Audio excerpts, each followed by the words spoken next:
વર્ષો વીતી ગયા હતા.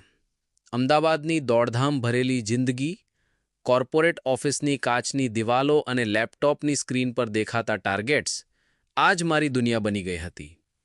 મારું નામ આકાશ છે.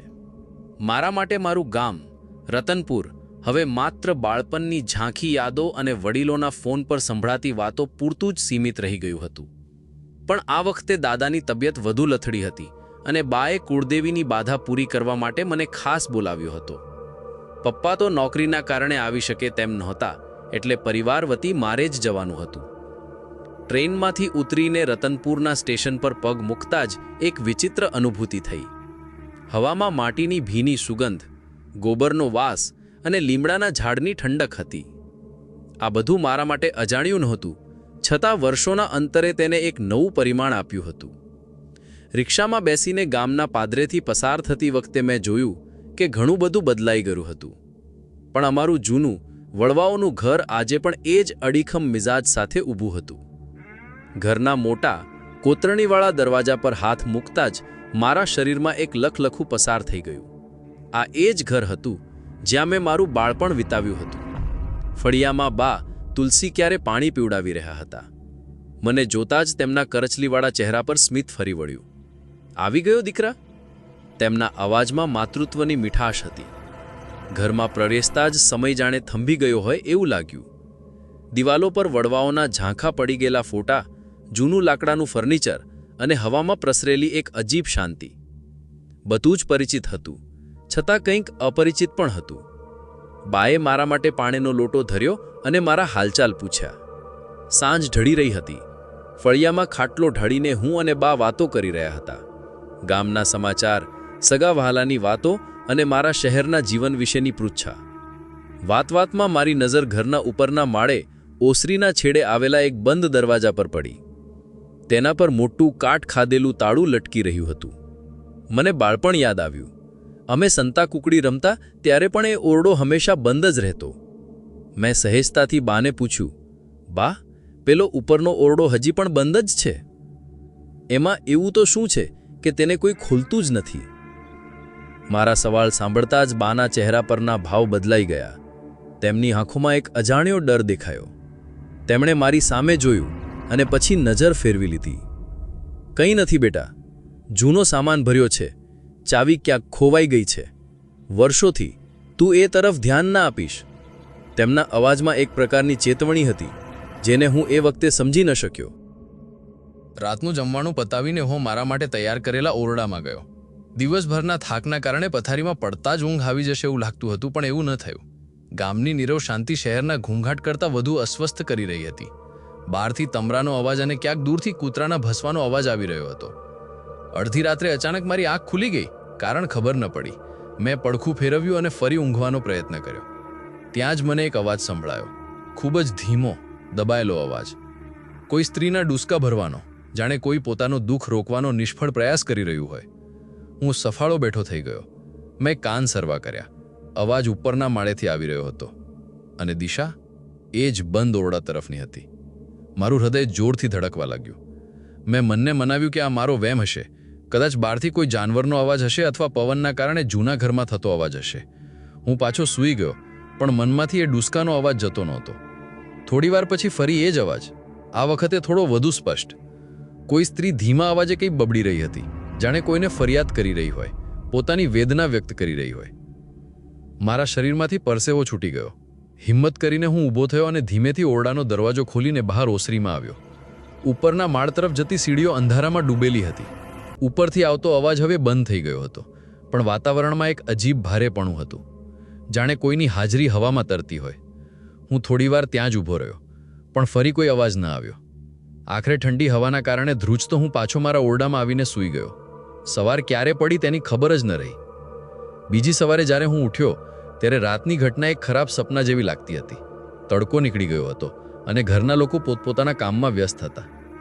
મેં રાતની વાત કોઈને ન કરી, કારણ કે મને ડર હતો કે લોકો મારી મજાક ઉડાવશે અને મને વહેમી ગણશે. નાસ્તો કરતી વખતે મેં ફરી બાની સામે જોયું. તેમના ચહેરા પર ચિંતાની રેખાઓ સ્પષ્ટ દેખાઈ રહી હતી, જાણે તેઓ જાણતા હોય કે રાત્રે શું થયું હતું. મેં વાત શરૂ કરવાનો પ્રયત્ન કર્યો. બા, રાત્રે? તેમણે મને વચ્ચે જ અટકાવ્યો.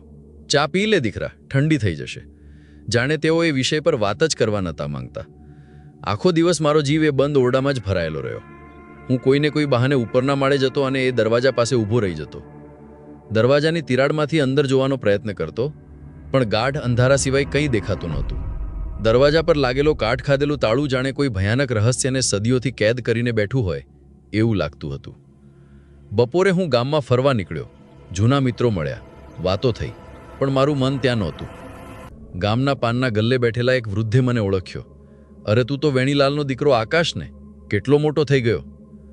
વાતમાં મેં અમારા જૂના ઘરનો ઉલ્લેખ કર્યો. વૃદ્ધે એક ઊંડો શ્વાસ લીધો અને કહ્યું, તમારું ઘર તો ઘર શું, એક ઇતિહાસ છે. પણ બેટા, એ ઘરની શાંતિ હવે પહેલાં જેવી નથી રહી. કેમ કાકા, શું થયું? મેં પૂછ્યું. કંઈ નહીં, બસ જૂની વાતો છે. કહેવાય છે કે તમારા ઘરમાં આજે પણ લક્ષ્મીબા ફરે છે. આટલું કહીને તે ચૂપ થઈ ગયા. લક્ષ્મીબા, આ નામ મેં પહેલીવાર સાંભળ્યું હતું. મેં વધુ પૂછવાનો પ્રયત્ન કર્યો, પણ તેમણે વાત ટાળી દીધી. મારા મનમાં હવે પ્રશ્નોનો વંટોળ ઊભો થયો હતો. આ લક્ષ્મીબા કોણ હતા અને એ બંધ ઓરડાનું શું રહસ્ય હતું? સાંજે ઘરે પાછો ફર્યો ત્યારે મારો ચહેરો જોઈને બા સમજી ગયા કે હું કંઈક જાણીને આવ્યો છું. રાત્રે જમ્યા પછી જ્યારે ઘરમાં બધા સૂઈ ગયા ત્યારે હું બાના ઓરડામાં ગયો. તેઓ જાગી રહ્યા હતા, જાણે મારી જ રાહ જોતા હોય. બા, મારે સત્ય જાણવું છે. કોણ છે લક્ષ્મીબા અને એ બંધ ઓરડાનું રહસ્ય શું છે? મેં દ્રઢ અવાજે પૂછ્યું. બાની આંખોમાં આંસુ આવી ગયા. તેમણે ધ્રુજતા હાથે મારો હાથ પકડ્યો. બેટા, અમુક સત્ય અંધારામાં જ રહે તો સારું. તું શહેરનો છોકરો આ બધી વાતોમાં નહીં સમજે. ના બા, મારે જાણવું જ છે. કાલે રાત્રે મેં અવાજ સાંભળ્યો છે. બાનો અવાજ ભરાઈ આવ્યો. તારા પરદાદા એટલે કે લક્ષ્મીના પિતા ખૂબ જ કડક અને આબરૂના રખેવાળ હતા. જ્યારે તેમને આ સંબંધની જાણ થઈ ત્યારે ઘરમાં ભૂકંપ આવી ગયો. તેમણે લક્ષ્મી પર ખૂબ અત્યાચાર કર્યો. તેને ખૂબ સમજાવી, ધમકાવી, પણ લક્ષ્મી એકની બે ન થઈ.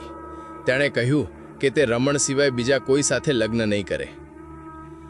આબરૂ બચાવવા માટે બાએ રડતા રડતા કહ્યું, તારા પરદાદાએ એક ભયાનક પગલું ભર્યું. તેમણે લક્ષ્મીને એ ઉપરના ઓરડામાં પૂરી દીધી. બહારથી તાળું મારી દીધું. વિચાર એવો હતો કે થોડા દિવસ ભૂખી તરસી રહેશે એટલે માની જશે. રમણને ગામમાંથી કાઢી મૂકવામાં આવ્યો, પણ લક્ષ્મીએ હાર ન માની. તે દિવસો સુધી ઓરડામાં રડતી રહી, બારણું ખખડાવતી રહી, પણ કોઈએ તેની વાત ન સાંભળી. અને પછી મારો શ્વાસ રૂંધાઈ રહ્યો હતો. અને પછી એક દિવસે અંદરથી અવાજ આવવાનો બંધ થઈ ગયો. જ્યારે થોડા દિવસ પછી દરવાજો ખોલવામાં આવ્યો ત્યારે લક્ષ્મીએ ગળે ફાંસો ખાઈને પોતાનો જીવ આપી દીધો હતો. હું સ્તબ્ધ થઈને બાને જોઈ રહ્યો. મારા કાનમાં પેલા રાતના ડૂસકાનો અવાજ ફરી ગુંજવા લાગ્યો. તેના મૃત્યુ પછી ઘરમાં માતમ છવાઈ ગયો, પણ સમાજના ડરથી વાતને દબાવી દેવામાં આવી. કહેવામાં આવ્યું કે લક્ષ્મી બીમારીથી મૃત્યુ પામી, પણ તેની અતૃપ્ત આત્મા એ ઓરડામાં જ કેદ થઈને રહી ગઈ. ત્યારથી એ ઓરડો બંધ છે. ઘણા વર્ષો સુધી તેમાંથી વિચિત્ર અવાજો આવતા રહ્યા. જે કોઈએ ઓરડામાં રાત રોકાયું તે કાં તો પાગલ થઈ ગયું અથવા બીમાર પડી ગયું. ધીમે ધીમે બધાએ ઉપરના માળે જવાનું જ બંધ કરી દીધું. એ ઓરડો હવે લક્ષ્મીબાનો છે. આખી વાત સાંભળીને હું થીજી ગયો હતો. જે ઘરને હું મારું પોતાનું માનતો હતો તેની દિવાલોમાં આવું ભયાનક રહસ્ય દફન હતું. મારા મનમાં હવે ડરની સાથે સાથે લક્ષ્મીબા માટે સહાનુભૂતિ પણ જન્મી રહી હતી. એક પ્રેમ કથાનો આવો કરુણ અને ભયાનક અંત. એ રાત્રે મને ઊંઘ ના આવી. હું બસ પથારીમાં પડ્યો છતને તાકી રહ્યો હતો, અને હું જેની રાહ જોતો હતો તે થયું. બરાબર અડધી રાત્રે ફરી એ જ ડૂસકાનો અવાજ. પણ આજે એ અવાજમાં મને માત્ર ડર નહીં, પણ એક અતૃપ્ત આત્માની વર્ષોની વેદના અને અન્યાયનો પોકાર સંભળાઈ રહ્યો હતો. લક્ષ્મીબાની કરુણ ગાથા જાણ્યા પછી મારા મનની સ્થિતિ બદલાઈ ગઈ હતી. હવે એ ઓરડો મારા માટે માત્ર એક ભૂતિયો ઓરડો ન હતો, પણ એક અન્યાયનો સાક્ષી હતો. એક અધૂરી પ્રેમ કથાની કબર હતો. ડર હજી પણ હતો, પણ તેની સાથે ભળી હતી એક તીવ્ર જિજ્ઞાસા અને કદાચ એક અજાણ્યું કર્તવ્ય. મને લાગ્યું કે મારે કંઈ કરવું પડશે. આમને આમ એ અતૃપ્ત આત્માને ભટકતી ન છોડી શકાય. મેં બા સાથે વાત કરી. બા, આપણે લક્ષ્મીબાની આત્માની શાંતિ માટે કંઈક કરવું જોઈએ. બા ડરી ગયા. ના બેટા, એ બધું આપણા હાથની વાત નથી. એ શક્તિઓ સાથે છેડછાડ ન કરાય. તું 2 દિવસમાં પાછો શહેર જતો રહેજે. પણ હું મક્કમ હતો. મારા મનમાં એક વિચાર આકાર લઈ રહ્યો હતો. મેં નક્કી કર્યું કે હું એ ઓરડાનો દરવાજો ખોલીશ. મારે જોવું હતું કે એ દિવાલો પાછળ શું છે. મારે લક્ષ્મીબાની વેદનાને નજીકથી અનુભવવી હતી. 3જા દિવસની રાત. મેં મારા નિર્ણય વિશે કોઈને ન કહ્યું. ઘરમાં બધા સૂઈ ગયા પછી હું ચૂપચાપ ઊભો થયો. મારા હાથમાં એક ભારે હથોડી અને એક ટોર્ચ હતી. મારું હૃદય એટલું જોરથી ધબકી રહ્યું હતું કે મને ડર હતો કે તેનો અવાજ કોઈ સાંભળી લેશે. ધીમા પગલે હું ઉપરના માળે જતી સીડીઓ ચડવા લાગ્યો. દરેક પગથિયું જાણે ચીસ પાડી રહ્યું હતું. ઉપરની ઓસારીમાં સંપૂર્ણ અંધકાર અને સન્નાટો હતો. મેં ટોર્ચ ચાલુ કરી અને તેની રોશની સીધી એ બંધ દરવાજા પર ફેંકી. કાટ ખાધેલું તાળું જાણે મારી સામે ઘૂરકી રહ્યું હતું. મેં એક ઊંડો શ્વાસ લીધો અને હથોડીથી તાળા પર જોરથી પ્રહાર કર્યો. ખટાંગ! લોખંડનો કર્કશ અવાજ આખા ઘરમાં ગુંજી ઉઠ્યો. મને લાગ્યું કે હમણાં જ કોઈ જાગી જશે. હું થોડીવાર શ્વાસ રોકીને ઊભો રહ્યો, પણ કોઈ ના આવ્યું. મેં ફરી હિંમત ભેગી કરી અને બીજો, ત્રીજો, ચોથો પ્રહાર કર્યો. વર્ષો જૂનું કાટ ખાધેલું તાળું આખરે તૂટી ગયું અને નીચે પછડાયું. હવે મારી સામે હતો એ બંધ દરવાજો. મેં ધ્રુજતા હાથે દરવાજાને ધક્કો માર્યો. કર ના અવાજ સાથે વર્ષોથી બંધ દરવાજો ધીમે ધીમે ખુલવા લાગ્યો. દરવાજો ખુલતાની સાથે જ અંદરથી એક વિચિત્ર ગંધનો ભપકો મારા નાક સાથે અથડાયો. બંધ હવા, ધૂળ, કરોળિયાના જાળા અને સડેલા લાકડાનું મિશ્રણ. પણ તેની સાથે હતી એક બીજી ગંધ, સૂકાઈ ગયેલા મોગરાના ફૂલોની. જાણે કોઈએ વર્ષો પહેલાં વેણી ગૂંથી હોય અને તે ત્યાં જ રહી ગઈ હોય. મેં ટોર્ચની રોશની અંદર ફેંકી. ઓરડો નાનવતો. બધી વસ્તુઓ પર ધૂળની જાડી ચાદર છવાઈ ગઈ હતી. એક ખૂણામાં લાકડાનો પલંગ હતો જેની પથારી ફાટી ગઈ હતી. તેની બાજુમાં એક નાનું ટેબલ અને તેના પર એક તૂટેલો પાણીનો જગ પડ્યો હતો. દિવાલ પર એક મોટો, જૂની ડિઝાઇનનો અરીસો હતો જેની પર ધૂળના થર જામી ગયા હતા. અને અરીસાની સામે હતી એક જૂની લાકડાની હિંચકાવાળી ખુરશી જે ધીમે ધીમે જાતે જ હલી રહી હતી. આ દ્રશ્ય જોતાં જ મારા પગ જમીન સાથે જડાઈ ગયા. મારા ગળામાંથી ચીસ નીકળી શકી નહીં. હિંચકો ધીમે ધીમે આગળ પાછળ થઈ રહ્યો હતો, જાણે કોઈ અદૃશ્ય વ્યક્તિ તેના પર બેઠી હોય. મેં હિંમત કરીને એક પગલું અંદર મૂક્યો. મારા પગ નીચે આવતા સૂકા પાંદડા જેવો અવાજ આવ્યો. અચાનક થણામ કરીને ઓરડાનો દરવાજો મારી પાછળ આપમેળે બંધ થઈ ગયો. હવે હું એ ઓરડામાં કેદ થઈ ગયો. મારા હાથમાંથી ટોર્ચ નીચે પડી ગઈ અને તેની રોશની ઓલવાઈ ગઈ. ગાઢ અંધકાર. હું ડરના માર્યા બૂનો પાડવા જતો હતો ત્યાં જ મને રડવાનો અવાજ સંભળાયો. વાતાવરણ અચાનક ખૂબ જ ઠંડુ થઈ ગયું. મને લાગ્યું કે મારું લોહી થીજી રહ્યું છે. હિંચકાનો અવાજ વધી ગયો. તું કોણ છે? કેમ આવ્યો છે મારા ઓરડામાં? એ અવાજ એક સ્ત્રીનો હતો, વેદના અને ગુસ્સાથી ભરેલો. હું ધ્રુજતા અવાજે બોલ્યો, હું આકાશ. હું તમને તકલીફ આપવા નથી આવ્યો. હું તો બસ... જૂઠું. એ અવાજ તીણો બન્યો. બધા જૂઠ્ઠા હોય છે. મારા બાપુજી પણ જૂઠ્ઠા હતા. તેમણે કહ્યું હતું કે તેઓ મને પ્રેમ કરે છે, પણ મારી ખુશી છીનવી લીધી. મને અહીં પૂરી દીધી, ભૂખી, તરસી, એકલી. મને એ અરીસામાંથી એક ઝાંખી આકૃતિ દેખાઈ. ધૂળ ભરેલા કાચ પર એક સ્ત્રીનો ચહેરો ઉપસી રહ્યો હતો. વિખરાયેલા વાળ, ઊંડી ઉતરી ગયેલી આંખો અને આંખોમાં વર્ષોનો સુકાયેલો સંતાપ. એ લક્ષ્મીબા હતા. તેમણે મારી સામે જોયું. તેમની આંખોમાં આગ હતી. તું પણ મને અહીંથી જવા નહીં દે નહીં? તું પણ મને અહીં જ પૂરી રાખીશ? ઓરડામાંની વસ્તુઓ ધ્રુજવા લાગી. પલંગ પરથી ગાદલું નીચે પડ્યું. ટેબલ પરનો જગ જાતે જ હવામાં ઉચકાયો અને દિવાલ સાથે અથડાઈને તેના ટુકડે ટુકડા થઈ ગયા. હું ડરનો માર્યો પાછળ હટવા લાગ્યો અને દિવાલ સાથે અથડાયો. મેં આંખો બંધ કરી દીધી. મેં હાથ જોડીને કહ્યું, લક્ષ્મીબા, હું તમને કેદ કરવા નથી આવ્યો. હું તમને આઝાદ કરવા આવ્યો છું. મને માફ કરી દો. મારા વડવાઓએ જે કર્યું તેના માટે હું શરમ અનુભવું છું. આઝાદી? તે હસી. એ હાસ્યમાં દર્દ હતું. મૃત્યુ પછી કેવી આઝાદી? મારી આત્મા તો આ ઓરડાની દિવાલોમાં જ ચણાઈ ગઈ છે. મારો પ્રેમ અધૂરો રહી ગયો. મારી જિંદગી અધૂરી રહી ગઈ. અચાનક બધું શાંત થઈ ગયું. મેં ધીમેથી આંખો ખોલી.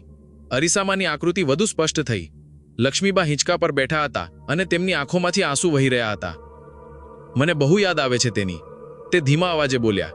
તેના વિના અહીં એક એક પળ યુગ જેવો લાગે છે. મને સમજાયું કે તેમનો ગુસ્સો તેમના દુઃખમાંથી જન્મ્યો હતો. તેમને કોઈ સાંભળનારું જોઈતું હતું.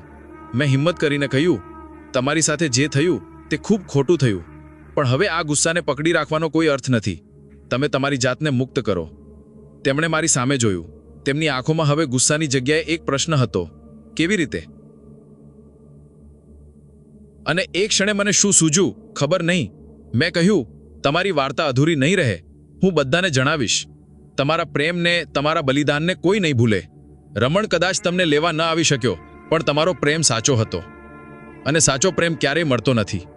મારી વાતની તેમના પર શું અસર થઈ તે હું ન જાણી શક્યો, પણ ઓરડાનું વાતાવરણ થોડું હળવું થતું લાગ્યું. ઠંડી ઓછી થઈ ગઈ. ત્યાં જ નીચેથી બા અને ઘરના બીજા લોકોના બૂમ પાડવાનો અવાજ આવ્યો. કદાચ તાળું તોડવાનો અવાજ સાંભળીને તેઓ જાગી ગયા હતા. કોઈ દરવાજો ખખડાવી રહ્યો હતું. આકાશ, બેટા દરવાજો ખોલ. તું ઠીક તો છે ને? લક્ષ્મીબાની આકૃતિ ધીમે ધીમે અરીસામાં વિલીન થવા લાગી. જતા જતા તેમનો છેલ્લો શબ્દ મારા કાનમાં ગૂંજ્યો, આભાર. અને એ સાથે જ દરવાજો જે આપમેળે બંધ થયો હતો તે એક ઝટકા સાથે ખુલી ગયો. બહાર ઊભેલા બા અને પરિવારના લોકો ચિંતાતુર ચહેરે મારી સામે જોઈ રહ્યા હતા. હું પરસેવેથી રેબઝેબ ફિક્કા ચહેરા સાથે તેમની સામે ઊભો હતો. મારી નજર ફરી એકવાર એ હિંચકા પર પડી. તે હવે સ્થિર હતું. એ રાત પછી ઘણું બધું બદલાઈ ગયું. જ્યારે મેં ધ્રુજતા અવાજે ઓરડામાં બનેલી બધી ઘટના બા અને ઘરના લોકોને કહી, ત્યારે કોઈએ મારી વાતને વહેમ કહીને ઉડાવી નહીં. મારા ચહેરા પરનો ડર અને ઓરડાની અંદરની સ્થિતિ એ વાતની સાક્ષી પૂરતી હતી. બાની આંખોમાં પશ્ચાતાપના આંસુ હતા. તેમણે સ્વીકાર્યું કે વર્ષો સુધી આ સત્યને દબાવીને તેમણે બહુ મોટી ભૂલ કરી હતી. બીજા દિવસે સવારે આખા ઘરમાં એક વિચિત્ર શાંતિ હતી. અમે બધાએ સાથે મળીને એ ઓરડાની સફાઈ કરવાનું નક્કી કર્યું. જ્યારે અમે ઓરડામાં પ્રવેશ કર્યો ત્યારે રાતવાળી ભયાનકતા ગાયબ હતી. વાતાવરણ ભારે હતું, પણ તેમાં હવે ધમકી નહોતી, માત્ર એક ડૂંગી ઉદાસી હતી. સફાઈ કરતા કરતા અમને પલંગ નીચેથી એક જૂની લાકડાની પેટી મળી. તે ધૂળથી ખરડાયેલી હતી. ધ્રુજતા હાથે મેં તેને ખોલી. અંદર લક્ષ્મીબાનો સામાન હતો. થોડા કપડાં, કાચની બંગડીઓ અને એક સૂકાયેલી મોગરાની વેણી. અને તેની નીચે હતી એક નાની ડાયરી. એ ડાયરી લક્ષ્મીબાની હતી. તેમાં તેમણે તેમના અને રમણને પ્રેમની વાતો લખી હતી, તેમના સપના, તેમની આશાઓ. અને છેલ્લા પાના ઉપર તૂટક અક્ષરોમાં તેમણે તેમની વેદના લખી હતી. આ દિવાલો મને ખાઈ રહી છે. બહારની દુનિયા સાથે મારો સંપર્ક તૂટી ગયો છે. શું રમણ મને ભૂલી ગયો છે? શું મારો પ્રેમ એટલો નબળો હતો? મારા પિતાજીને મારી આબરૂની ચિંતા છે, પણ મારા જીવની નહીં. હવે શ્વાસ લેવો પણ મુશ્કેલ લાગે છે. જો આજ મારો અંત હોય તો હે ઈશ્વર, મારા પ્રેમને ક્યારેય અધૂરો ન રાખજે. મારી આત્મા ત્યાં સુધી ભટકતી રહેશે જ્યાં સુધી તેને ન્યાય નહીં મળે. ડાયરી વાંચીને અમારી સૌની આંખો ભીની થઈ ગઈ. લક્ષ્મીબાનો અન્યાય અને તેમની પીડા શબ્દો બનીને અમારી સામે ઊભી હતી. બાએ નિર્ણય લીધો, હવે લક્ષ્મીની આત્માની શાંતિ માટે શ્રાદ્ધ કરવું જ પડશે. તેની અંતિમ વિધિઓ જે રીતે થવી જોઈતી હતી તે રીતે કરીશું. સમાજ ભલે ગમે તે કહે. ગામના પંડિતજીને બોલાવવામાં આવ્યા. શરૂઆતમાં તેમણે ના પાડી, પણ જ્યારે તેમણે આખી વાત જાણી ત્યારે તેઓ પણ મદદ કરવા તૈયાર થયા. ઘરના એ જ ઓરડાને ગંગાજળથી શુદ્ધ કરવામાં આવ્યો. ત્યાં લક્ષ્મીબાનો ફોટો મૂકવામાં આવ્યો અને પૂરા વિધિ વિધાન સાથે તેમની શાંતિ માટે યજ્ઞ અને શ્રાદ્ધ કરવામાં આવ્યું. મેં પોતે મુખ્ય યજમાન બનીને બધી વિધિઓ પૂરી કરી. જ્યારે હું આહુતિ આપી રહ્યો હતો ત્યારે મને એક ક્ષણ માટે એવું લાગ્યું કે હવામાં મોગરાની હળવી સુગંધ ફેલાઈ ગઈ અને કોઈનો ઠંડો, સૌમ્ય હાથ મારા માથા પર ફરી રહ્યો છે, જાણે લક્ષ્મીબા આશીર્વાદ આપી રહ્યા હોય. વિધિ પૂરી થયા પછી અમે એ ઓરડાને હંમેશા માટે એક પૂજાઘર બનાવી દીધું. તેનો દરવાજો હવે ક્યારેય બંધ નહોતો થવાનો. થોડા દિવસો પછી મારા શહેરમાં પાછા ફરવાનો સમય આવ્યો. જ્યારે હું ઘરની બહાર નીકળી રહ્યો હતો ત્યારે મેં છેલ્લી વાર ઉપરના માળે આવેલા એ ઓરડા તરફ જોયું. હવે ત્યાં કોઈ ડર કે ઉદાસી નહોતી. બારીમાંથી આવતો સૂરજનો તડકો ઓરડાને પ્રકાશિત કરી રહ્યો હતો અને વાતાવરણમાં એક દિવ્ય શાંતિ હતી. બા મને વળાવવા બહાર સુધી આવ્યા. તેમના ચહેરા પર હવે સંતોષનો ભાવ હતો. બેટા, તે અમારા પરિવાર પર બહુ મોટો ઉપકાર કર્યો છે. તે લક્ષ્મીને મુક્તિ અપાવી. મેં કહ્યું, બા, મેં કંઈ નથી કર્યું. મેં તો બસ સત્યને સ્વીકારવાની હિંમત કરી. લક્ષ્મીબાએ પોતાની મુક્તિનો માર્ગ પોતે જ શોધ્યો. રતનપુરથી પાછા ફરતી વખતે હું હવે એ જ આકાશ નહોતો જે થોડા દિવસો પહેલા આવ્યો હતો. શહેરની તાર્કિક દુનિયામાં જીવતા મારા જેવા યુવાન માટે આ અનુભવ જીવન બદલી નાખનારો હતો. મેં શીખ્યું હતું કે દુનિયા માત્ર એ નથી જે આપણે જોઈએ છીએ. શ્રદ્ધા, વહેમ, વિજ્ઞાન અને આત્માઓ વચ્ચે એક પાતળી ભેદરેખા છે જેને ઓળંગવાની હિંમત બહુ ઓછા લોકો કરી શકે છે. આજે પણ અમદાવાદની કોઈ ઊંચી બિલ્ડિંગની બાલ્કનીમાં ઊભા રહીને જ્યારે હું રાતના આકાશને જોઉં છું ત્યારે મને રતનપુરનું એ જૂનું ઘર અને તેનો બંધ ઓરડો યાદ આવી જાય છે. મને લક્ષ્મીબાની અતૃપ્ત આત્મા અને તેની વેદનાભરી ચીસો યાદ આવે છે. પણ પછી મને એ પણ યાદ આવે છે કે કેવી રીતે સત્ય, કરુણા અને સ્વીકૃતિએ વર્ષોથી કેદ એક આત્માને મુક્તિ અપાવી. એ ઘર આજે પણ ત્યાં જ છે, પણ તેનો ડર હવે જતો રહ્યો છે. કારણ કે જે ઓરડામાં એક સમયે વેદનાનો વાસ હતો ત્યાં હવે શાંતિના દીવા બળે છે. અને કદાચ આ જ દરેક અતૃપ્ત કહાણીનો સાચો અંત હોય છે.